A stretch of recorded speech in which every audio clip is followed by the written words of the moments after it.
네, 여러분 반갑습니다. 운칠기삼이라는 게 있죠. 그 고스톱 할 때 주로 하는 거예요.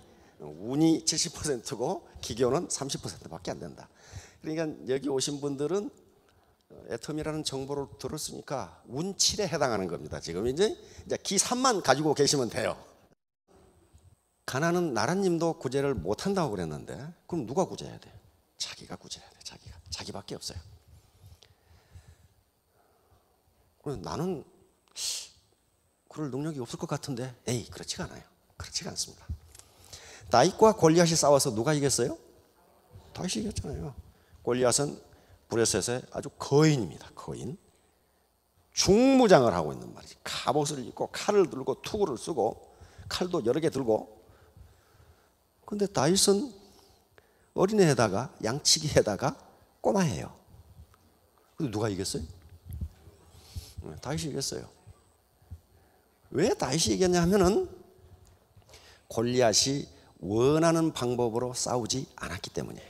골리앗은 칼 가지고 창 가지고 즉 중무장한 보병끼리 격투를 해가지고 백병전으로 싸우기를 원했는데 중무장한 보병은 걸음이 느려요, 빨라요? 느려요. 갑옷 무게만 해도 45kg인데 그걸 가지고 어떻게 빨리 갑니까? 거기다 창 들고 창도 칼, 창 다 들고 방패 들고 가지 못해요.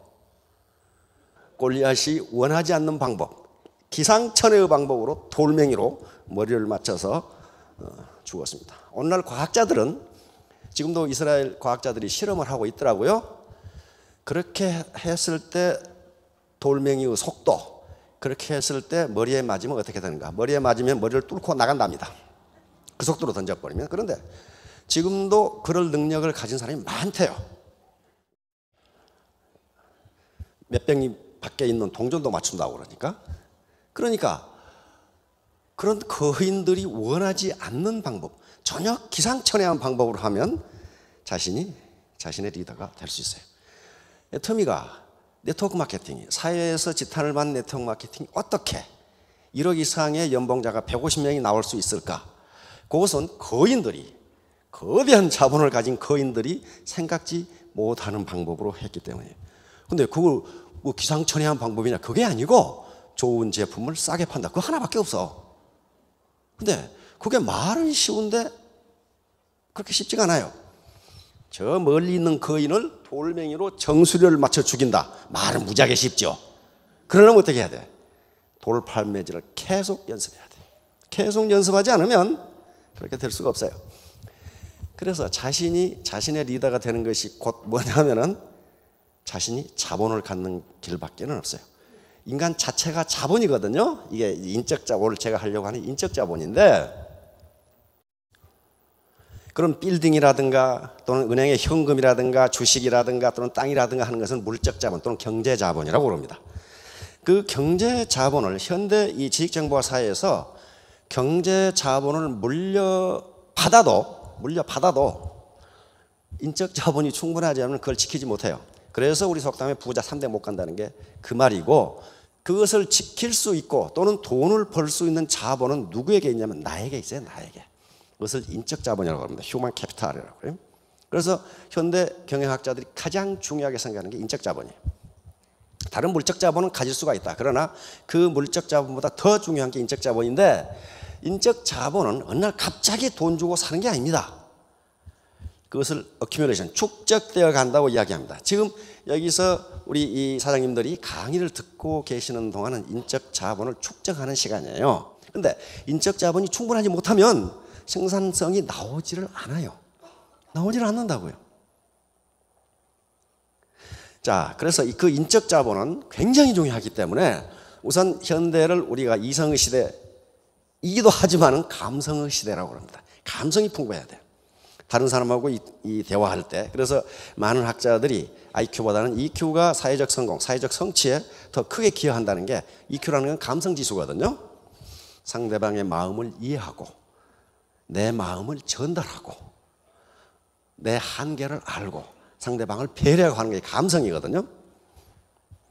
그 감성을 서로 주고받는데, 예를 들어서 우리가 드라마에서, 그 드라마는 허구입니다. 그 그냥 작가가 쓴 건데 드라마에서 슬픈 장면이 나오면 어떻게 됩니까? 내가 슬퍼지지요.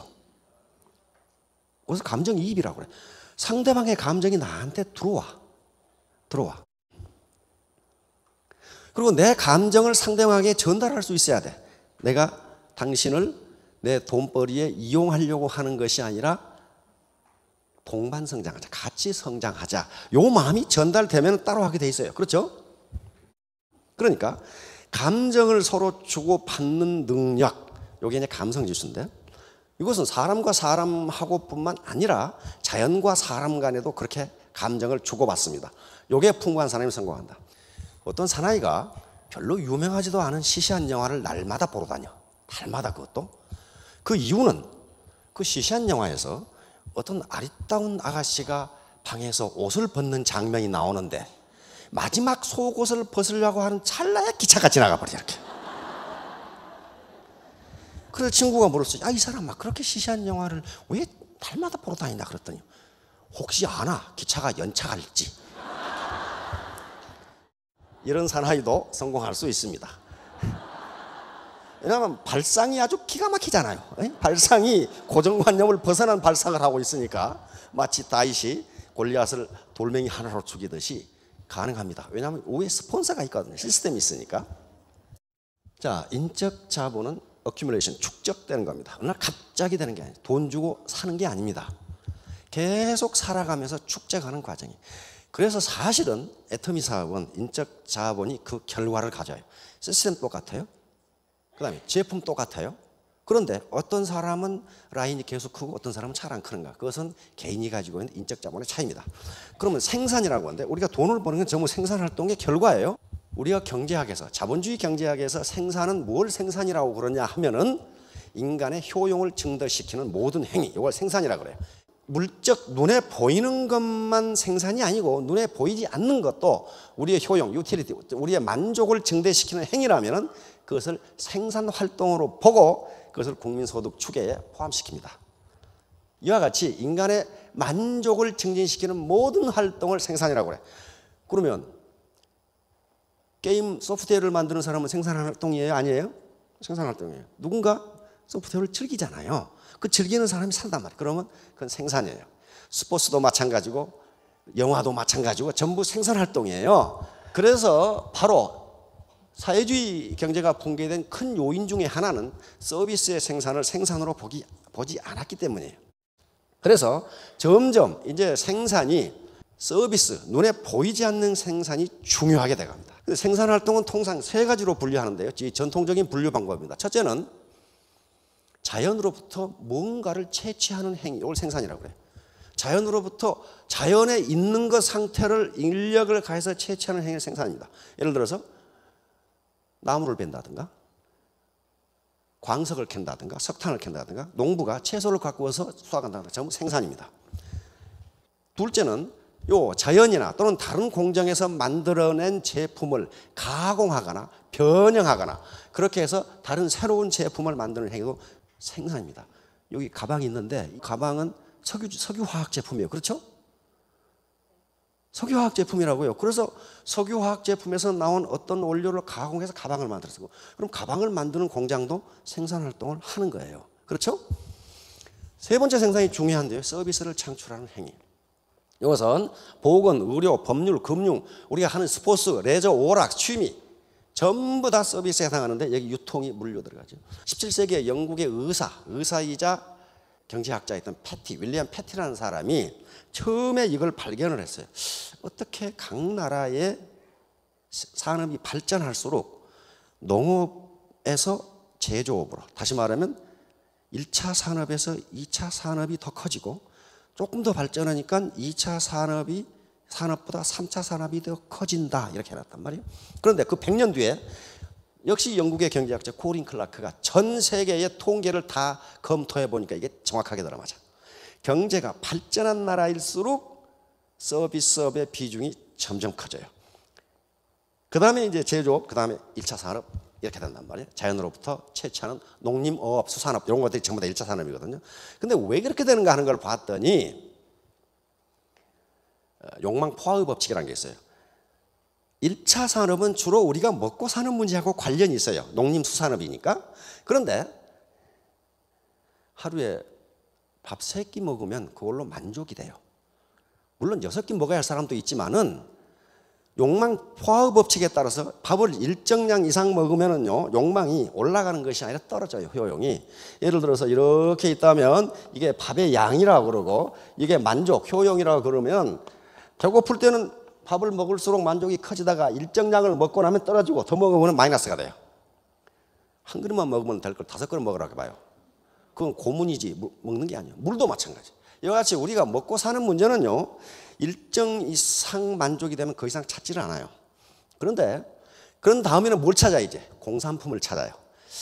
빨래도 기계가 했으면 좋겠고 밥도 기계가 했으면 좋겠고 걸어다닐 게 아니라 자동차를 탔으면 점점 공산품으로 가요. 그러면 어떻게 되나? 공산품을 만드는 사람들이 소득이 많아지니까 농사를 짓던 사람들이 공장으로 가요. 우리 1960년, 70년대 그렇게 했죠. 왜? 그쪽에 소득이 많으니까. 그러면 농업 부분에 사람이 점점 적어지고 공업 부분에 점점 많아져요. 그런데 이런 공산품이라는 것도 욕망 포화 수준에 도달합니다. 집에 텔레비전 한 대 있다가 거실에 한 대 놔두다가 아들하고 엄마하고 채널 싸움을 해. 그러니까 아들 방에 하나 사줘. 그 다음에 할머니 방에 하나 사드려. 그럼 끝이에요. 텔레비전을 계속 삽니까? 그렇게 되지는 않아요. 공산품도 어느 일정 이상 수요를 넘으면 더 이상 찾지를 않아요. 근데 문제는 그렇게 되면 어떻게 돼요? 서비스라는 게 있어요. 서비스. 서비스는요, 포화 상태에 도달하지를 않습니다. 서비스. 예를 들면 가능하면 좋은 교육을 받고 싶다. 그렇죠? 야, 이 학교는 교육의 질이 너무 좋아. 나는 좀 나쁜 데로 갈래. 그런 사람은 없어요. 의료의 질은 의료의 퀄리티가 높으면 높을수록 그걸 선호합니다. 그렇죠? 야, 이 병원은 병을 너무 잘 고쳐. 나는 다른 데로 가야겠다. 그런 사람은 없어요. 그러니까 서비스는 아무리 높은 서비스를 받아도 포화 상태에 도달하지를 않아요. 그러니까 소득이 높은 나라일수록 서비스업이 발전하게 돼 있어요. 즉 3차 산업이 워낙 커지니까 전통적인 이런 도소매업, 운수, 창고, 통신업 이런 것을 3차 산업으로 하고 정보, 의료, 교육 이런 것들은 4차 산업으로 하자. 그리고 취미, 오락, 패션, 레저, 엔터테인먼트 산업은 5차 산업으로 하자. 왜 그러냐 하면은 경제가 발전하면 발전할수록 여기보다는 여기가 더 발전하고 여기보다는 여기가 더 발전해요. 그래서 점점 커져. 그래서 이 4, 5차 산업의 비중이 점점 커집니다. 이 그림을 보면 나오죠. 우리나라가 경제가 성장하는데 60년대 경공업부터 시작했죠. 섬유공업, 가발, 합판, 이것이 노동집약적 경공업이에요. 그러다가 70년대 중화학공업화를 선언하고 중화학공업이 시작됐습니다.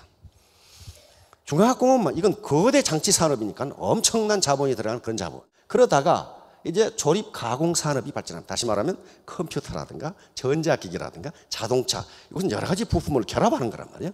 이것이 발전해. 그러다가 IT 산업, 이제 정보통신업이 발전해서 이제 2000년 지금은 이제 신성장 동력을 찾아야 된다고 정부가 계속 강조하고 있죠. 삼성의 이건희 회장께서도 앞으로 10년 후에 우리 대한민국이 뭘 먹고 살아야 되냐 그 걱정하고 있단 말이에요. 1차 산업의 비중, 농림수산업의 비중은 지금 떨어지고 이것밖에 없어요. 제조업은 컸다가 다시 떨어져요, 비중이. 그러다가 3차, 4차 산업이 계속 커지고 있어요. 1963년에 보면은 거의 국민 10사람 중 6, 7명은 농사꾼이었다. 그런 말이에요, 농사꾼. 60년대 이랬어요, 전부. 저도 시골에서 학교 다녔는데 그때 시골에 학교 다니는 애들 중에 거의 10명 중에 9명은 농사꾼 아들이에요. 나머지는 뭐 면석이 아들이라든가 그 정도밖에 없었어요. 광공업은 이것밖에 안 됐어요. 서비스업은 그 당시 구멍가게가 많으니까 그래도 구멍가게도 서비스업이니까 이렇게 됐다. 그러다가 점점 어때요? 쑥 떨어지죠. 2013년에 농림업에 종사하는 국민은 6.1%밖에 되지 않고 광공업에 종사하는 16.8%. 늘다가 줄죠. 네, 왜? 이게 자동화가 돼가니까. 그래, 자동화가. 그런데 서비스는 어떻게 됩니까? 쑥 내려가죠. 여기는 지금 사회간접자본, 즉 건설업이 포함되어 있어요. 건설업을 빼고 건설업, 수도, 가스 이런 것은 사회간접자본이니까 그걸 빼고 순수하게 지금 서비스업에 종사하고 있는 인구는 69.8%예요. 그러니까 10명 중에 7명은 서비스업에 종사한다. 애터미 사업은 무슨 업입니까? 서비스업이에요. 또 설득산업이라는 게 있습니다. 설득산업은 바로 이 매크로스키라는 경제학자가 보니까 미국 1999년에 미국 GNP의 28%, 노동시간의 26%가 설득과 관련되는 산업이다. 법조인, 홍보 전문가, 종교인은 자기 시간의 100%를 설득에 사용합니다. 나머지 분들도 다 그래요. 그런데 애터미 사업은 일종의 설득 산업이에요. 이거 이렇게 하면 같이 성공할 수 있습니다. 이거 싸고 좋습니다. 어떻게 하면 상대방이 내 진심을 알아주게 설득할 수 있을까? 이게 인적 자본이란 말이에요. 인적 자본이에요. 이걸 못하면은 동일한 시스템, 동일한 제품을 가지고도 성공이 지지부진할 수가 있어요. 그러니까 바로 이 설득 산업은 인적 자본이 가장 중요합니다. 이번에 정부가 종합대책 발표했죠. 그래서 7대 유망 서비스 산업을 육성하겠다. 여기에 15조 원을 투자해가지고 18만 개의 일자리를 만들어내겠다. 이렇게 지금 종합대책을 발표했죠. 근데 현재 우리 정부가 보고 있는 앞으로 대한민국이 뭘 먹고 살아야 되느냐 하는 7대 서비스 산업을 지정을 했습니다. 보건은요, 아무리 서비스가 좋아도 포화 상태에 이르지가 않아요. 그러니까 유망하죠. 의료, 관광, 콘텐츠, 교육, 여기 물류가 들어간다. 물류, 소프트웨어. 왜? 우리가 지금 물류가 후진국이거든요. 이것을 육성하겠다고 정부가 나선 거예요, 이제. 왜? 2차 산업, 1차 산업 가지고는 대한민국이 2000년대 먹고 살 수가 없어요. 그러니까 서비스업을 육성하겠다고 아주 발벗고 나선 겁니다. 자, 그런데 보세요. 각국의 GDP에서 서비스업이 차지하는 선진국일수록 이게 높아요. 왜? 소득이 높으니까 양질의 서비스를 추구하거든. 양질 서비스를 추구한단 말이에요. 미국은 78.8인데 그림을 내가 잘못 그렸어요. 78점, 미국이 가장 높아요.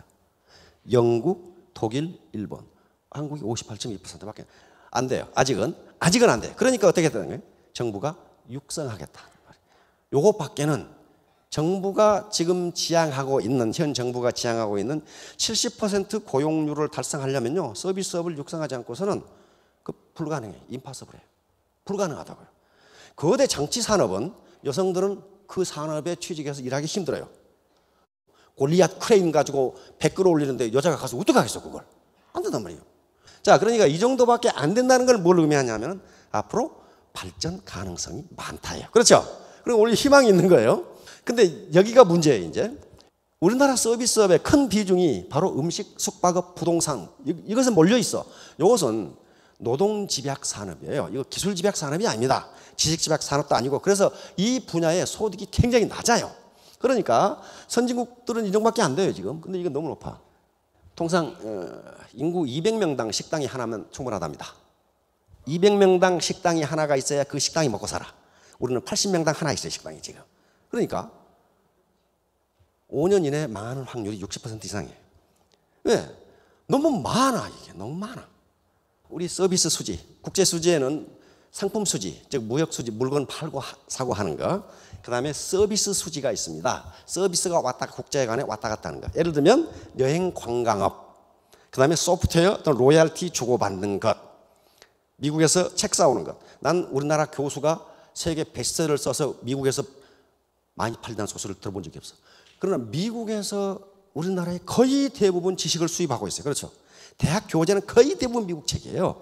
그만큼 미국은 지식 집약 산업이 발전돼 있어요. 그러니까 상품 수지에서는 계속 흑자를 보는데 서비스 수지에서는 계속 마이너스야. 우리가 아직 서비스 수입국이에요. 다시 말하면 지식 수입국이라고 해요. 지식 수출국이 아니란 말이에요, 지금. 서비스 비교위를 따져보면 우리나라는 지지부진하는데 영국이나 미국은 비약적으로 서비스업이 발전하고 있다. 그러니까 정부가 지금 발등에 불이 떨어진 거예요. 이 지식집약적 서비스업을 어떻게 발전시킬 것이냐 하는 문제예요, 지금. 이게 지금 우리 서비스업 성장인데 이게 제조업 성장보다 밑돌아요. 그것은 지금까지 정책적으로 제조업 위주로 정책 지원이 이루어지기 때문인데 이제 그것을 서비스업으로 바꾸겠다는 의지를 표명을 했단 말이에요. 바로 애터미 사업이 여기에 해당하는 거예요. 3대 생산 요소는 토지, 노동, 자본입니다. 그런데